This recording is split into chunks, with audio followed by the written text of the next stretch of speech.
هادي له وأشهد أن لا إله إلا الله وحده لا شريك له وأشهد أن سيدنا وسندنا ونبينا وإمامنا ومولانا محمدا عبده ورسوله صلى الله عليه وعلى آله وصحبه وبارك وسلم تسليما كثيرا كثيرا. أما بعد فأعوذ بالله من الشيطان الرجيم. بسم الله الرحمن الرحيم. يا أيها الذين آمنوا كتب عليكم الصيام كما كتب على الذين من قبلكم لعلكم تتقون. صدق اللہ العظیم.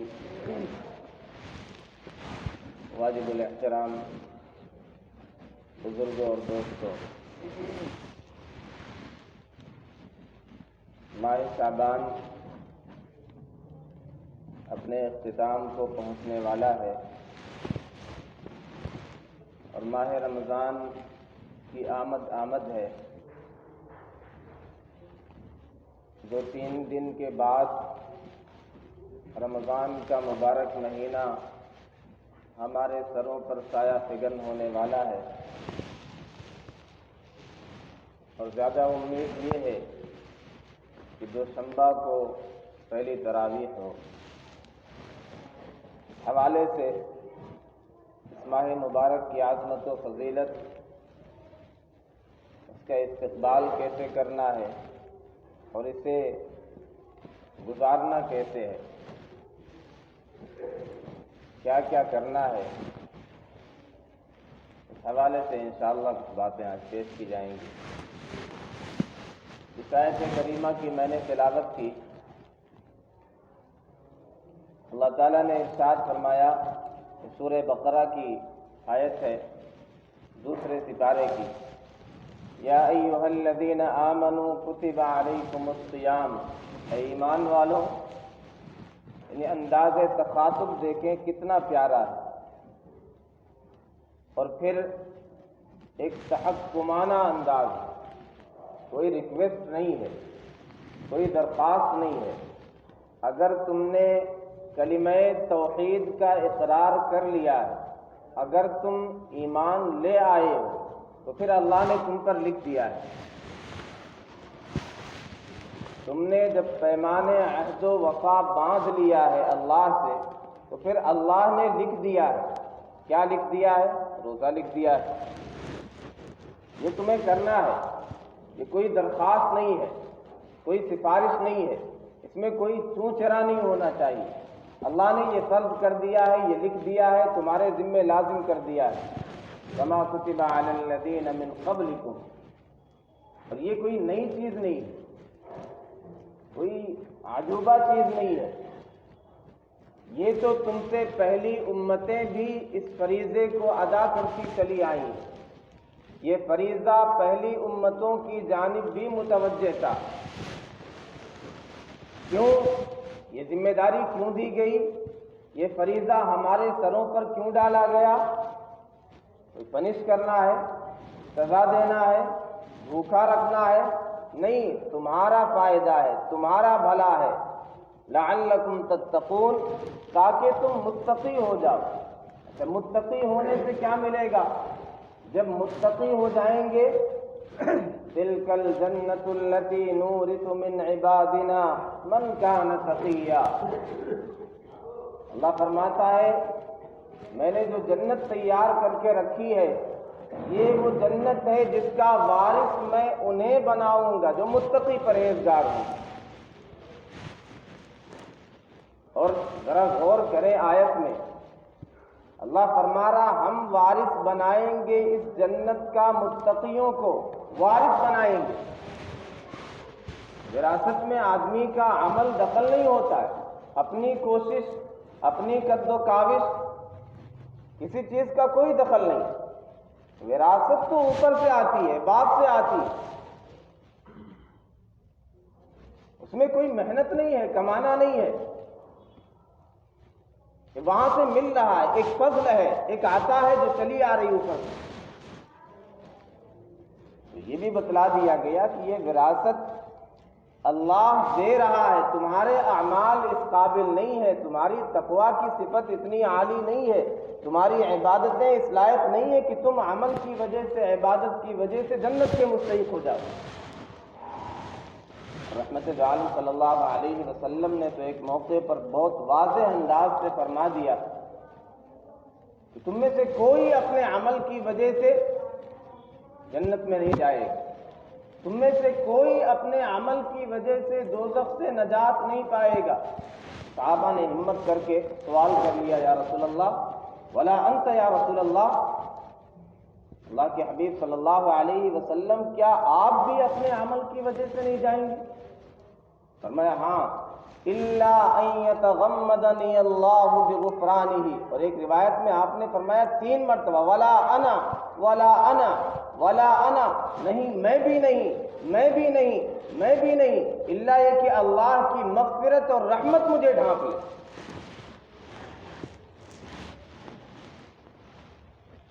ہم یہ سمجھتے ہیں ماہ رمضان جب آتا ہے تو اسی انداز سے ہم نیت بھی کرتے ہیں، یہاں 2-4 دن تراویح پڑھ لیں گے، 5 دن 10 دن کی تراویح، اس سے زیادہ وہاں جا کے قرآن سن لیں گے، اس کے بعد مسجدوں کو ویران کر دیں گے، روزے رکھیں گے تو رکھیں گے، دن کو یوں ہی ضائع کریں گے، کھیل میں کود میں، لوڈو کھیلنا، گیم کھیلنا، موبائل چلانا، سوشل میڈیا کا استعمال کرنا، سو کر کے دن گزار دینا، سیریل دیکھنا، ہم سمجھتے ہیں بس ہاں حقدار ہو گئے جنت کے، دوزخ کو بجھا دیں گے، فرشتوں سے بچ جائیں گے۔ نبی تو یہ فرما رہے ہیں، کیوں ما عبدناک حق عبادتی، پیارے نبی نے فرمایا یا اللہ آپ کی عبادت کا جو حق تھا وہ حق ہم سے ادا نہیں ہوا، ما عرفناک حق معرفتی، یا اللہ آپ کی معرفت کا جو حق تھا وہ حق ہم سے ادا نہیں ہوا۔ ہر سال ماہ رمضان جب آتا ہے تو ہم سوچتے ہیں کہ ہاں اس میں بہت کچھ کریں گے، بڑی عبادتیں کریں گے، بہت خیر کے کام کریں گے، پھر جب جانے لگتا ہے تو اس موقع پر افسوس ہوتا ہے، ندامت ہوتی ہے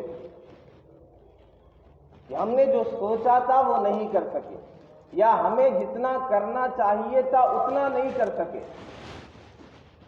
پھر ایک جذبہ ہوتا ہے، ایک امنگیں ہوتی ہیں کہ آئندہ جب ملے گا پھر انشاءاللہ کریں گے، یعنی ایک عہد باندھتے ہیں اللہ سے، چلو اس بار ہم نہیں کر سکے جیسے کرنا چاہیے تھا، اگر اگلی بار موقع ملا تو پھر مظاہرہ کریں گے اپنی ہمت کا، اپنی شجاعت کا، اپنی محنت کا، جد و جہد کا۔ تو اس سال یہ طے کریں کہ ماہ رمضان کے آنے سے پہلے اولاً دل سے استقبال کرنا ہے، اللہ کا فضل ہے، اللہ کی رحمت ہے، کتنے ایسے ہیں جو پچھلی سال سے اس سال محروم ہیں۔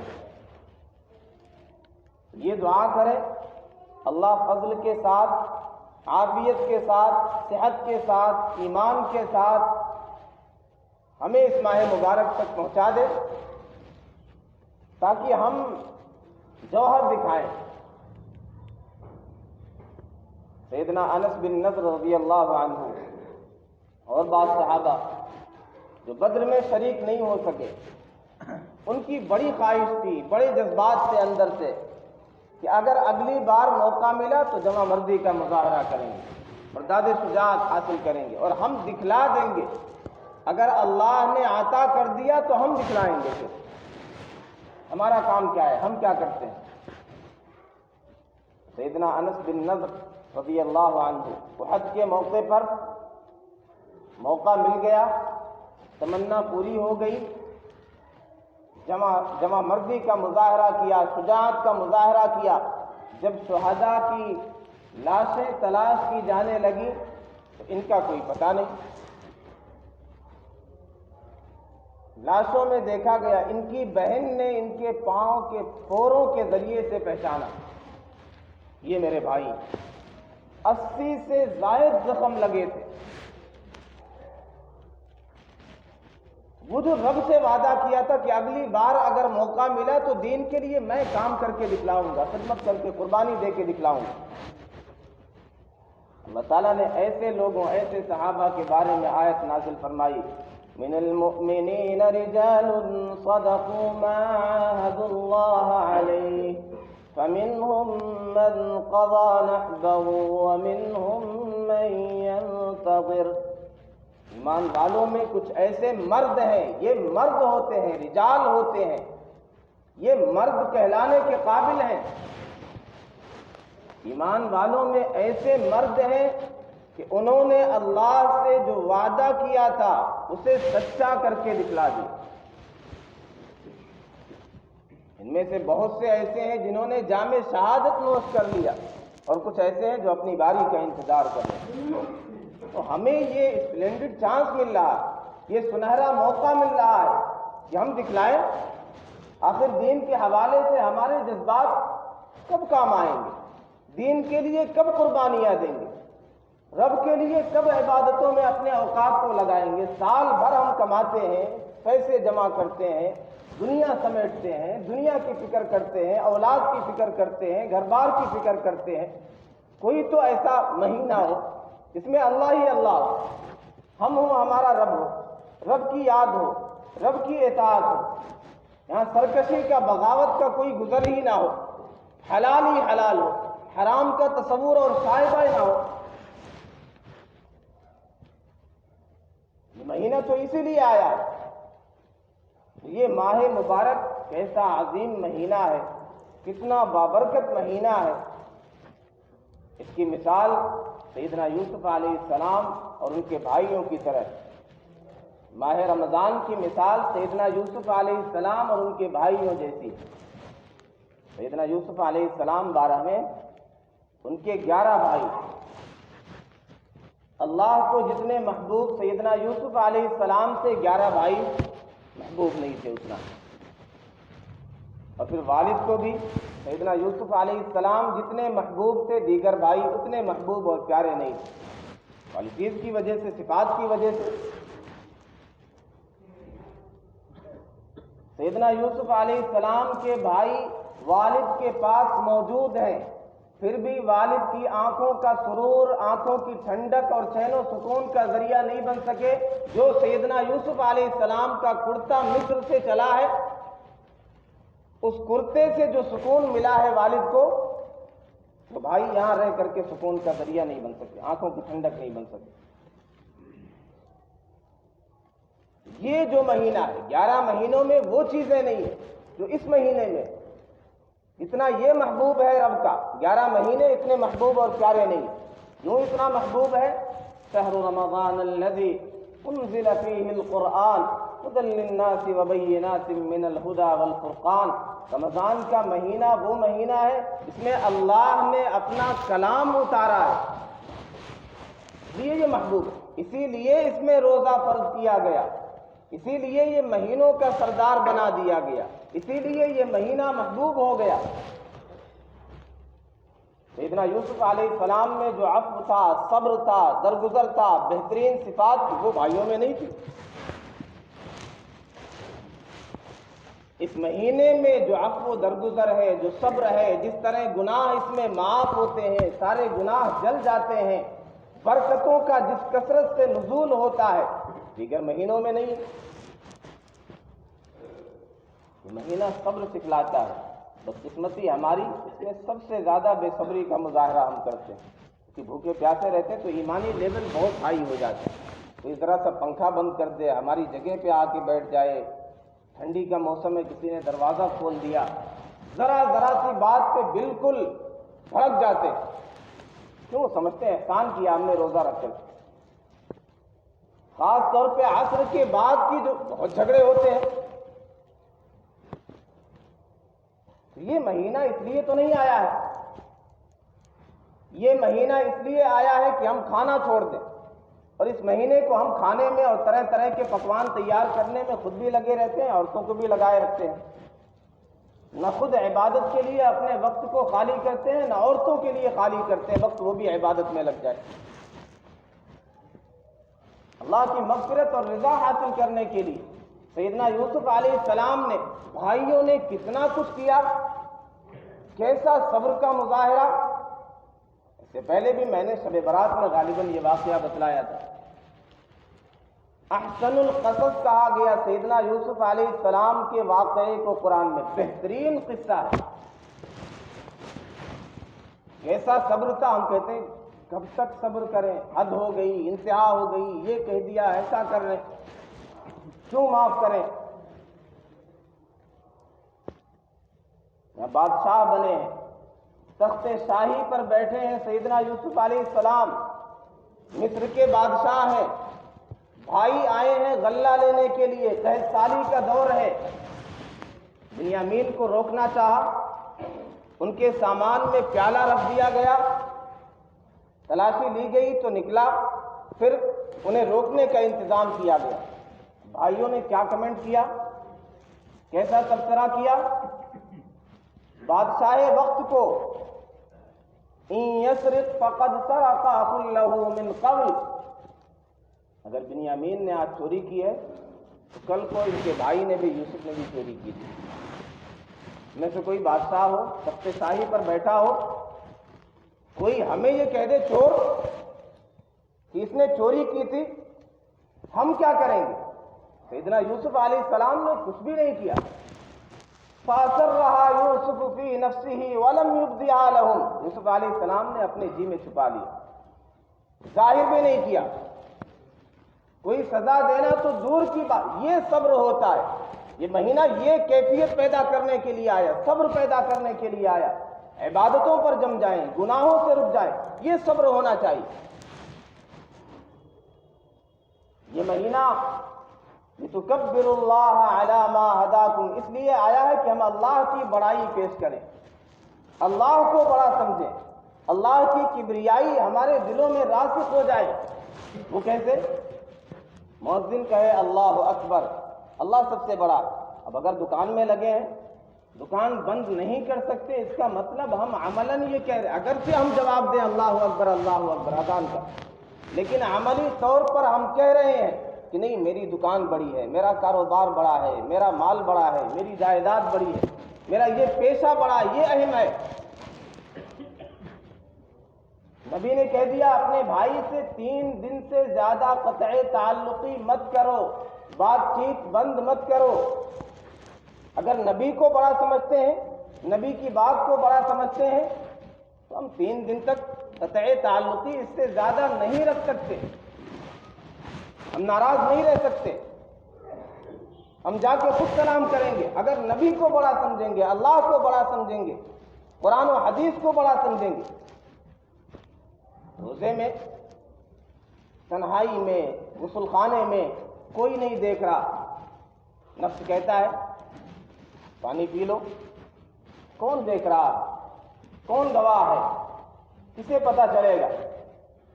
لیکن نہیں، یہ کیفیت ہوتی ہے، اللہ دیکھ رہا ہے، اللہ گواہ ہے، اللہ کے لیے روزہ رکھا ہے، اللہ بڑا ہے، تو وہ پوری زندگی میں یہ کیفیت آنی چاہیے۔ روزہ اس لیے آیا ہے، رمضان اس لیے آیا ہے،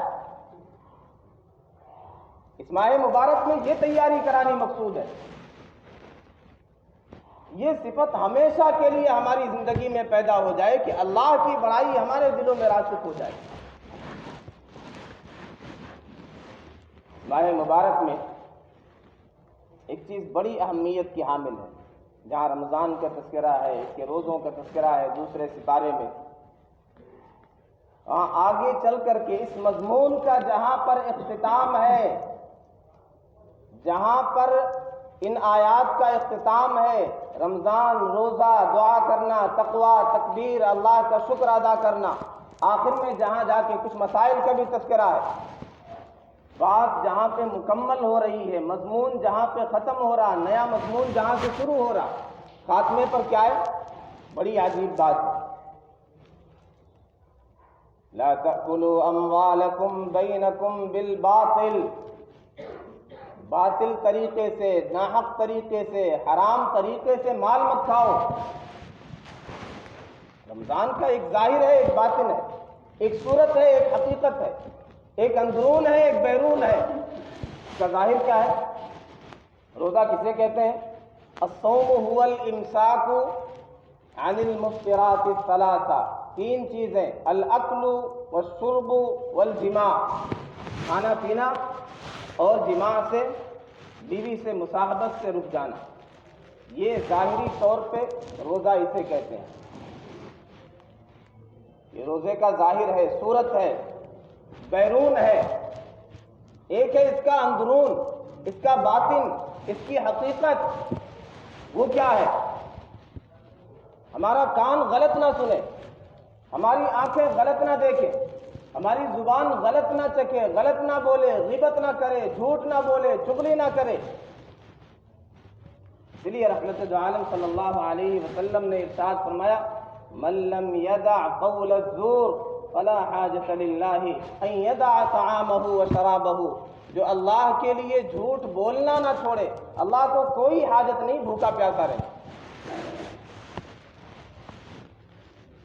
یہ حقیقت مطلوب ہے۔ ایک انڈا ہے، اگر وہ ٹوٹ کر کے گر جائے تو بھی خراب ہو جاتا ہے، استعمال کے قابل نہیں۔ اگر وہ اندر سے پھٹ جائے، خراب ہو جائے، گندا ہو جائے تو بھی وہ استعمال کے قابل نہیں۔ ایک پھل ہے، باہر سے خراب ہے تو بھی استعمال کے قابل نہیں، اندر سے خراب ہے تو بھی استعمال کے قابل نہیں۔ ایسے ہی ہمارا روزہ، اندر سے نقص آ گیا تو بھی فاسد، باطن میں نقص آ گیا تو بھی فاسد۔ یہ ماہ مبارک جو ہمیں یہ کہتا حلال چیزیں بھی تمہیں فلاں سے فلاں وقت تک، طلوع صبح صادق سے لے کر کے غروب تک حلال چیزیں چھوڑ دینی ہے، جائز چیزوں سے رک جانا ہے، تو حرام کا کہاں تصور ہو سکتا ہے؟ اس لیے آخر میں یہاں پہ بات کو مکمل کیا کہ حرام مال مت کھاؤ۔ حرام یہ بھی ہوتا ہے کسی کا مال چوری کر لیا، ڈکیتی کر لی، غصب کر لی، دھوکہ دھڑی کے ذریعے سے سامان بیچا۔ اور حرام یہ بھی ہوتا ہے سود ہے، جوا ہے، شراب بیچنا ہے، حرام چیزیں بیچنا ہے۔ بدترین حرام ربا ہے، سود ہے۔ ایک مسلمان یا اس کے معاشرے میں اس کا تصور بھی نہیں ہونا چاہیے، لیکن آج حیرت ہوتی ہے، لوگ بتلاتے ہمارے معاشرے میں یہ بھی چیزیں چل رہی ہیں، دکانوں پر یہ بھی چیزیں چل رہی ہیں، لوگ قرضے دیتے ہیں، سود لیتے ہیں، بڑھا کر کے لیتے ہیں۔ ہمیں تو یقین ہی نہیں ہوتا، کیونکہ یہ ایک مومن کے لیے اللہ اس کے رسول سے جنگ کرنا، اور خدا کرے کہ ایسا نہ ہو ہمارے معاشرے میں، لیکن لوگ بتلاتے ہیں کہ یہ بھی چل رہا ہے مارکیٹ میں، دکانوں میں۔ کل قرض جر نفعا فهو ربا، ہر قرض جو نفع کھینچ کر کے لائے وہ ربا ہے، سود ہے۔ اللہ اس کے رسول سے جنگ کرنا ہے۔ اس معاشرے کے لوگ اللہ اس کے رسول سے جنگ کے لیے تیار ہوں، وہ کبھی پنپ سکتے ہیں؟ کبھی وہاں یہ ماہ مبارک رحمت اور برکت کا، اس کی اپوزٹ کیا ہے؟ اللہ کا غضب۔ یا تو رحمتوں کی برسات ہوگی یا پھر اللہ کا غضب اور قہر نازل ہوگا۔ مسلمان اگر یہ بھی کر رہے ہیں، ادنا درجہ سود کا کیا ہے؟ ایسے ہے جیسے ماں کے ساتھ زنا کرنا۔ لعنت کی گئی ہے، لعن اللہ الربا وآکلہ وموکلہ وشاہدیہ وکاتبیہ، سود کھانے والا، سود کھلانے والا، اس کے بارے میں گواہ بننے والا، اس میں لکھنے والا، کسی بھی طرح کا تعاون کرنے والا، سب ملعون ہے، اللہ کی رحمت سے دور ہے، غضب کے مستحق۔ لیے مسلمان کے معاشرے میں اس کا تصور بھی نہیں ہونا چاہیے۔ مال کو ہم نے سب کچھ سمجھ لیا، ہم سمجھتے ہیں ماہ مبارک میں چند تراویح پڑھ کے، چند روزے رکھ کے جنت کے مستحق ہو جائیں گے۔ اللہ کے غضب کو دعوت دے رہے ہیں، حلال چیزوں سے رک رہے ہیں، حرام کا ارتکاب کر رہے ہیں، پھر ہم شکوے کرتے ہیں کہ دنیا ہم پر انگلیاں اٹھاتی ہے، ہمیں ظلم کی چکی میں پیسا جا رہا۔ جب اللہ کے غضب کو دعوت دیں گے، اللہ اس کے رسول سے جنگ کریں گے، یہی سب کچھ ہوگا، یہی دیکھنا پڑے گا۔ یہ مسلمان ہیں جنہیں دیکھ کے شرمائیں یہود، یہ تو یہود کی خاص بری حرکت تھی، سود کھانا، لوگوں کا مال زبردستی ہڑپ لینا۔ مسلمانوں میں یہ چیز کہاں سے آ گئی؟ اور عجیب بات ہے، مسائل پوچھتے ہیں لوگ، کیا کفریہ شرکیہ چیزیں، ان کے لوگو، ان کے نشانات، کیا یہ بیچ سکتے ہیں دکانوں پر؟ بے غیرتی کی انتہا ہو گئی۔ مسلمان کو شرم نہیں آتی، غیرت نہیں آتی، حیا نہیں آتی، شرکیہ اور کفریہ چیزیں بیچنے کے لیے کیسے، یعنی کس منہ سے لوگ سوال کرتے ہیں؟ ہم یہ بھی بیچ سکتے ہیں؟ شرکیہ نعرے، کفریہ چیزیں یہاں تک آ گئی، یہاں تک سمجھوتا کرنے کے لیے اتنا مال پیارا ہو گیا کہ ہماری دکان اسی سے چلے گی، ہم یہ بھی چیزیں بیچیں۔ کتنے لوگوں نے یہ سوال پوچھا، حیرت ہوتی ہے، اتنا بھی قربانی دینے کے لیے تیار نہیں ہے، کیسے ایمان والے؟